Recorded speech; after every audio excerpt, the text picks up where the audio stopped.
Chances are you or someone you know is a vegetarian, so we thought we'd try a thought experiment. What would happen if everyone in the world was suddenly a vegetarian?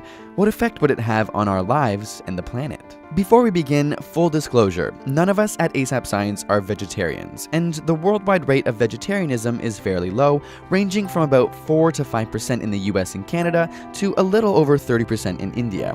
As a result, there are currently about 20 billion chickens, 1.5 billion cows, over a billion sheep, and nearly a billion pigs in the world. Without any meat-eating humans to provide a market, whole herds of domestic animals would disappear. And this would free up vast quantities of land. About 33 million square kilometers of land are used for pasture, an area about the size of Africa.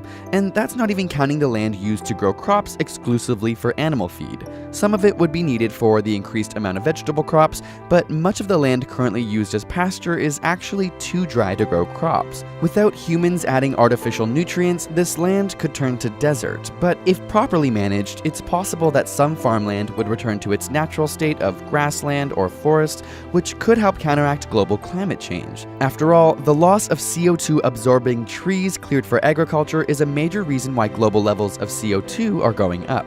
Cows and other grazers also affect our climate through large amounts of methane production, which has 25 times more potential planet warming power than CO2.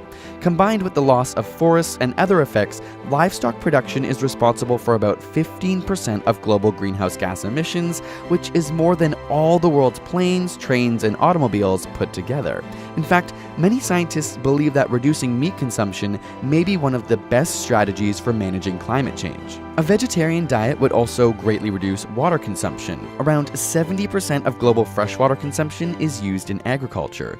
It takes 15,000 liters to make a kilogram of beef, 6,000 liters for pork, and 4,000 liters for chicken.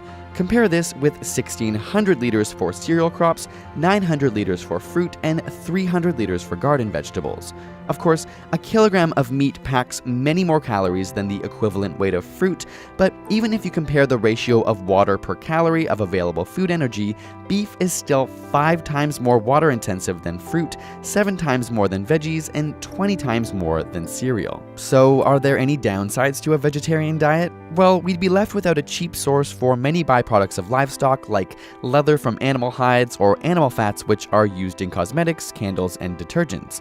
And while vegetable-based alternatives do exist, their production would need to increase, meaning more land dedicated to growing crops and less restored to its natural state. A more complicated fact is that raising and processing animals is a full-time job for more than 1 billion people, most of whom are small-scale farmers in the developing world. While some may be able to move to producing milk or eggs, or even growing vegetable crops, many would be faced with their way of life becoming obsolete. Of course, any increase in vegetarianism is likely to be a gradual process rather than a sudden cutoff, and surprisingly, the trends are actually in the opposite direction. In places like India and China, people are becoming wealthier and, as a result, consuming more meat, which effectively cancels out the declines we see in other countries. So we actually tried to go vegetarian for 21 days straight as an experiment in our new ASAP Thought episode. Check out the video if you want to see how it went, what we learned in the process, and how we felt about it both mentally and physically. And subscribe for more weekly science videos.